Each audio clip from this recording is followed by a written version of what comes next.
ममता बनर्जी कहती हुई नजर आई कि भाई हिंदू लोग मुसलमानों के इलाके से क्यों निकल करके चले गए, अब उनके इलाके से जाएंगे तो पत्थर बम तो चलना तय है। ममता दीदी कहती हैं कि रमजान के दौरान मुसलमान अन्याय नहीं करते हैं क्योंकि यह अल्लाह के लिए बलिदान का समय होता है।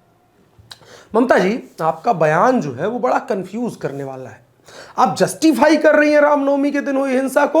आपके मुल्ला मौलवियों के हजारों हजार वीडियो और फोटो घूम रहे हैं। 5 साल की बच्ची से लेकर के 55 साल की बुजुर्ग महिलाओं का दुष्कर्म, यौन उत्पीड़न, हत्या, बलात्कार सब कुछ करते हुए रमजान के पाक महीने में यह सब कुछ हो रहा है। और उनमें से अधिकतर अल्लाह के इबादत घर के वीडियो है, मस्जिद मदरसों के वीडियो हैं। 1940 से होता हुआ आया ना, और वही घटना यहां पर रिपीट हो रही है। और उसके बाद 1940 वाला ही बयान 2023 में आप दे रही हैं कि एक एरिया क्रिएट कर दिया जाए कि हिंदुओं का एरिया ये, मुसलमानों का एरिया ये। पश्चिम बंगाल, जिसकी दुर्गा पूजा और रथ यात्रा की चर्चा पूरे देश में होती है और दुनिया में होती है, उसके बराबर का आयोजन करना पूरे देश और दुनिया के हिंदुओं का सपना होता है।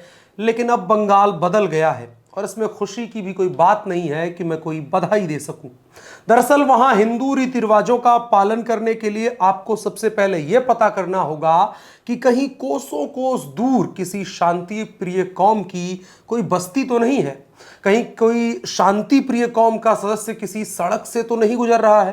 क्योंकि ऐसा हो सकता है कि आपकी रथ यात्रा या दुर्गा पूजा में जय भवानी या जय श्री राम का नारा लग जाए और उसकी भावनाएं आहत हो जाएं, और प्रतिक्रिया स्वरूप उसको मजबूरी में अपनी छतों के ऊपर रखे पत्थरों, पेट्रोल बम, अन्य आग्नेय अस्त्रों और घातक अस्त्रों का उपयोग अपनी आहत भावना को बचाने के लिए करना पड़ जाए आपके खिलाफ।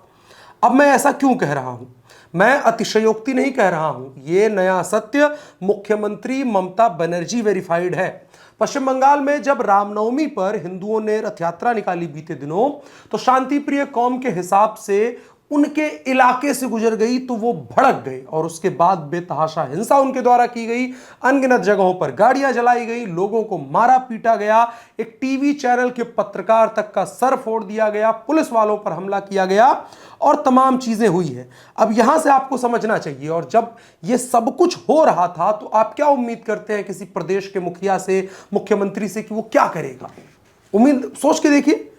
पश्चिम बंगाल की मुख्यमंत्री ममता बनर्जी केंद्र सरकार के खिलाफ धरना देने बैठी थी, और जब फुर्सत मिली उनको अपने संवैधानिक कर्तव्य या नैतिक कर्तव्य कह ले, दोनों रूपों में, जो राज्य का मुखिया होने के नाते होता है, तो उन्होंने उसका अच्छे से निर्वहन किया और एक प्रेस कॉन्फ्रेंस कर दी। प्रेस कॉन्फ्रेंस करते हुए उन्होंने कहा कि हिंदुओं की गलती है भाई, मुसलमानों के इलाके से क्यों लेकर के गए अपनी यात्रा। मैंने ऐसा हो गया जैसे आप देखते होंगे अपने शहर के कुछ इलाकों में, आप लोग कुछ गलियों में जाने से परहेज करते हैं क्योंकि वहां पर कुत्ते बहुत ज्यादा होते हैं, तो लोग कहते हैं कुत्ते वाले इलाके से मत जाना, काट लेंगे। वैसा ही कुछ ममता बनर्जी कहती हुई नजर आई कि भाई हिंदू लोग मुसलमानों के इलाके से क्यों निकल करके चले गए, अब उनके इलाके से जाएंगे तो पत्थर बम तो चलना तय है। तो ममता जी, आपसे अनुरोध है कि प्लीज इलाकों में बोर्ड लगवा दीजिए इतने बड़े बड़े कि आगे मुस्लिम है, मतलब सॉरी कुत्ते हैं और भौंकने और काट खाने की संभावना बहुत ज्यादा है, इसलिए हिंदू लोग उधर से ना जाएं। यही एक निदान नजर आता है, इसके अलावा कोई हल नजर नहीं आ रहा है। इसके अलावा ममता बनर्जी से एक और सवाल पूछा गया कि भाई क्या मुस्लिम कहीं जिम्मेदार है इसके लिए? तो ममता दीदी कहती हैं कि रमजान के दौरान मुसलमान अन्याय नहीं करते हैं क्योंकि यह अल्लाह के लिए बलिदान का समय होता है। ममता जी, आपका बयान जो है वो बड़ा कंफ्यूज करने वाला है। आप जस्टिफाई कर रही हैं रामनवमी के दिन हुई हिंसा को कि रमजान के दौरान मुसलमान जो भी करता है, जैसी हिंसा हुई बंगाल में, जो सबूत आए हैं उसके हिसाब से मुसलमान उस पूरी हिंसा में एक पार्टी है, और तो वो क्या जो हिंसा की गई है वो अल्लाह के लिए की गई है। जो जान माल का नुकसान है जिसको आप बलिदान कह रही हैं, क्या मतलब कि वो अल्लाह का कोई फरमान है कि भाई जो है रमजान में कुछ बलिदान तो हमको चाहिए, तो जाओ 4-6 काफिर अभी रामनवमी की यात्रा निकाल रहे होंगे, निपटा दो उनको, तुम्हारा रमजान कंप्लीट हो गया, अल्लाह खुश हो गए।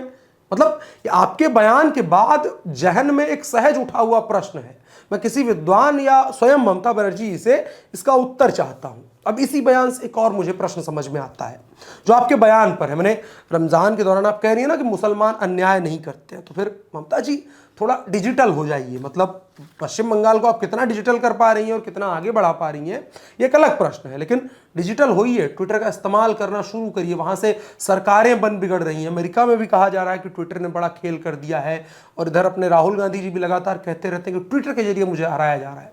तो ट्विटर पे आ जाइए और वहां पर पता करना शुरू करिए कि आपके मुल्ला मौलवियों के हजारों हजार वीडियो और फोटो घूम रहे हैं। 5 साल की बच्ची से लेकर के 55 साल की बुजुर्ग महिलाओं का दुष्कर्म, यौन उत्पीड़न, हत्या, बलात्कार सब कुछ करते हुए रमजान के पाक महीने में यह सब कुछ हो रहा है। और उनमें से अधिकतर अल्लाह के इबादत घर के वीडियो है, मस्जिद मदरसों के वीडियो हैं, जहां बाकायदा मुल्ला मौलवी 55 का मजा बचपन वाला जो होता है ना, बड़ी बड़ी दाढ़ी, सफेद दाढ़ी लेके जो हिलने की स्थिति नहीं बचती है, रंगरेडिया खेल रहे हैं अल्लाह की सरपरस्ती में।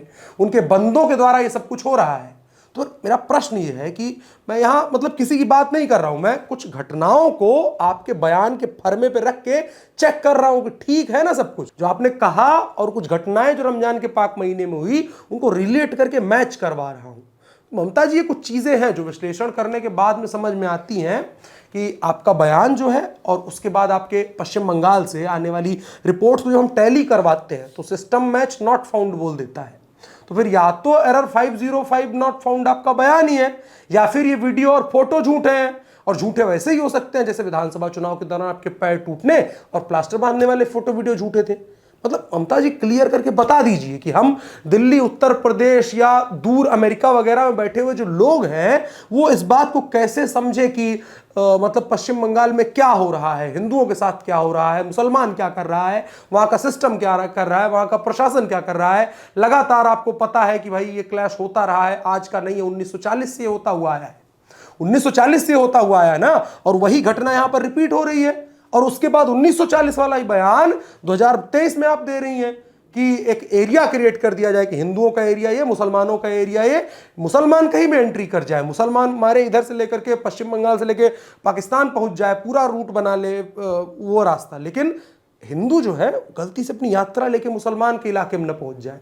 ये इलाका शब्द जो आपने दिया है ये कोई मामूली शब्द नहीं है, इसको बहुत गंभीरता से समझने की आवश्यकता है कि 1940 में जो भारत में जितना कुछ हुआ था, हिंदुओं का जो नरसंहार हुआ था, उसके बाद डायरेक्ट एक्शन डे जो बुलाया गया, और उसके आसपास में जितनी भी घटनाएं हुई थी उसके लिए जिम्मेदार यही इलाके थे। और नतीजा क्या हुआ था?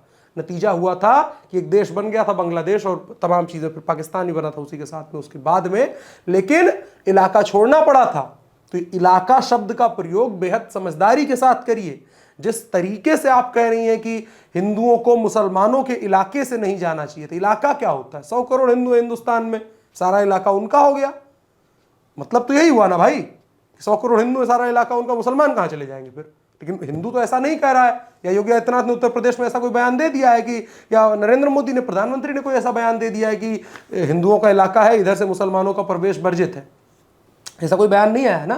तो फिर एक मुख्यमंत्री के तौर पे, एक इतने बड़े जिम्मेदार पद पर बैठे हुए, आपको इतने वर्ष हो गए हैं, सारी चीजें आपको पता है, उसके बावजूद आप ये कह रही हैं कि मतलब कि मुसलमानों के इलाके में हिंदू अपना यात्रा लेकर के कैसे चले गए, रामनवमी की रथ यात्रा कैसे चली गई। तो ये चीज हो रही है। बाकी खबर के लिए जो आपको बता दें, खबर यही है कि पश्चिम बंगाल में रामनवमी के मौके पर हावड़ा और उसके अन्य अन्य इलाकों में कई जगहों पर हिंसा हुई है।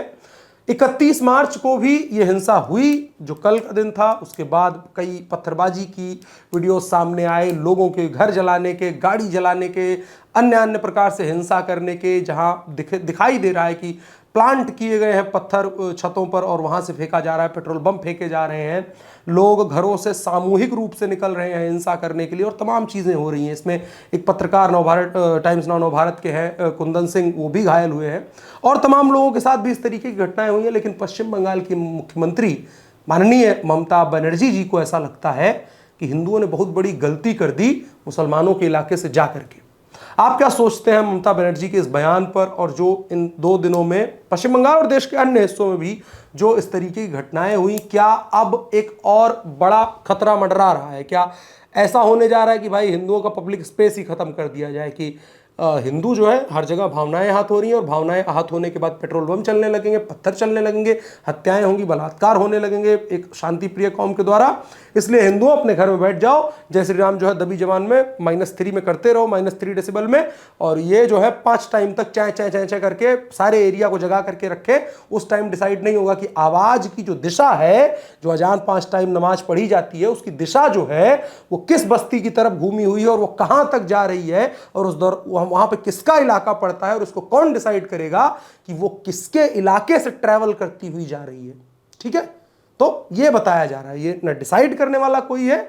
ऑप्शन ममता बनर्जी की तरफ से हिंदुओं को यही दे दिया गया है कि बबुआ घर में बैठ जाओ, घर में बैठ के राम नाम जप लो चुपचाप, नहीं तो उसके लिए प्रतिबंध लगा दिया जाएगा कि जो तुम्हारे आवाज़ तुम्हारे मुख से निकल रही है, और कहा जाता है आवाज़ एक ऊर्जा के फॉर्म में निकलती है, और ऊर्जा नश्वर है, और वो ब्रह्मांड में पूरे ट्रैवल करती रहती है, और ब्रह्मांड में कई जगहों पर मुसलमान पाए जाते हैं, तो इसकी संभावना पाई जाती है कि वो ऊर्जा किसी मुसलमान के आसपास से भटक जाएगी, इसलिए राम नाम का जाप भी करना बंद कर दो। ममता बनर्जी किसी दिन ऐसा फरमान दे सकती हैं। आप क्या सोचते हैं कमेंट बॉक्स में बताइएगा, साथ ही साथ वीडियो को साझा भी करिएगा, इंडी क्लिक को सब्सक्राइब कीजिएगा। मेरा नाम अनुराग मिश्रा है, शुक्रिया।